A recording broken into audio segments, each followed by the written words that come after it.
చెప్పగలరు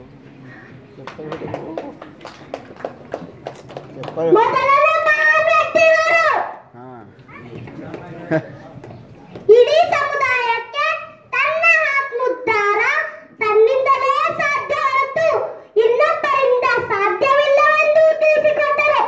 ಮೊದಲು ಶಿಕ್ಷಣಕ್ಕೆ ಹೆಚ್ಚಿನ ಆದ್ಯತೆ ನೀಡಿ ಕೊಲಂಬಿಯಾ ವಿಶ್ವವಿದ್ಯಾಲಯದಲ್ಲಿ ಎಂಎ ಪದವಿ ಪಡೆದರು.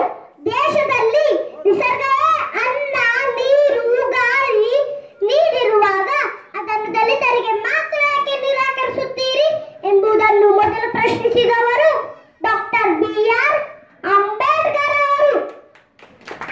ಯಾವುದನ್ನು ಬೇಡಿ ಪಡೆಯಬಾರದು, ಪ್ರಯತ್ನ ಸ್ವಾಭಿಮಾನ ಛಲದಿಂದ ಪಡೆದುಕೊಳ್ಳಬೇಕೆಂಬುದನ್ನು ತಿಳಿಸಿಕೊಟ್ಟರು ಡಾಕ್ಟರ್ ಬಿ.ಆರ್. ಅಂಬೇಡ್ಕರ್ ಅವರು. ಜಗತ್ತಿನ ಎಲ್ಲ ಸಂವಿಧಾನವಾದಿ ವರ್ಣ, ವರ್ಗ, ಲಿಂಗ ಆಧಾರಿತ ಸಮಾನತೆಯ ಸಂವಿಧಾನ ರಚಿಸಿದರು ಡಾಕ್ಟರ್ ಬಿ.ಆರ್. ಅಂಬೇಡ್ಕರ್ ಅವರು. ಅವರಲ್ಲಿದ್ದಷ್ಟೆಲ್ಲ ಸಾಧನೆಗೆ ಕಾರಣ ಅವರಲ್ಲಿದ್ದ ಶಿಕ್ಷಣ ಹಾಗೂ ಸಂಘಟನೆ ಮತ್ತು ಹೋರಾಟ. ಆದರೆ ಇಂದು ನಮ್ಮ ದಲಿತ ಸಮಾಜ ಸುಧಾರಕರು ಕೇವಲ ಹೋರಾಟಕ್ಕೆ ಮಾತ್ರ ಹೆಚ್ಚಿನ ಮಹತ್ವ ನೀಡುತ್ತಿದ್ದಾರೆ. ಶಿಕ್ಷಣ ಹಾಗೂ ಸಂಘಟನೆಯ ಕೊರತೆ ಎದ್ದು ಕಾಣುತ್ತಿದೆ.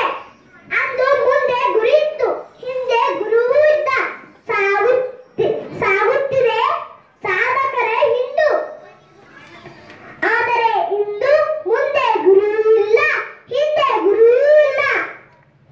ಸಾಗುತ್ತಿದೆ ಕುರಿಗಳ ದಂಡು. ಅಂಬೇಡ್ಕರ್ ಅವರು ಹಾಕಿಕೊಟ್ಟ ದಾರಿಯಲ್ಲಿ ನಾವು ಸಾಗೋಣ. ಏಷ್ಯಾ ಖಂಡದ ಬೆಳಕು ಬುದ್ಧನಾದರೆ ಜಗತ್ತಿನ ಎಲ್ಲ ಶೋಷಕರ ಬೆಳಕು ಡಾಕ್ಟರ್ ಬಿ.ಆರ್. ಅಂಬೇಡ್ಕರ್ ಅವರು. ಆತ್ಮೀಯರೇ, ಸೋಲು ನಮ್ಮನ್ನು ಸೋಲಿಸುವುದಕ್ಕಿಂತ ನಾವು ಸೋಲನ್ನು ಸೋಲಿಸಿ ಗೆಲ್ಲೋಣ ಎಂಬ ಮಾತಿನಂತೆ ಸೋಲಿಲ್ಲದ ಸರದಾರ ಭಾರತದ ಮೇರು ಪರ್ವತ ಡಾಕ್ಟರ್ ಬಿ.ಆರ್.